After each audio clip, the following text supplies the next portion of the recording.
everyone, welcome to today's video. Today's video is going to be about how to fix Samsung DeX Mode not connecting.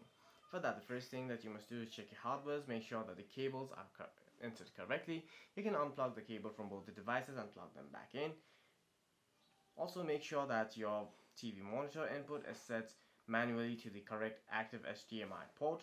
You must also check the port status on both your mobile device and your TV.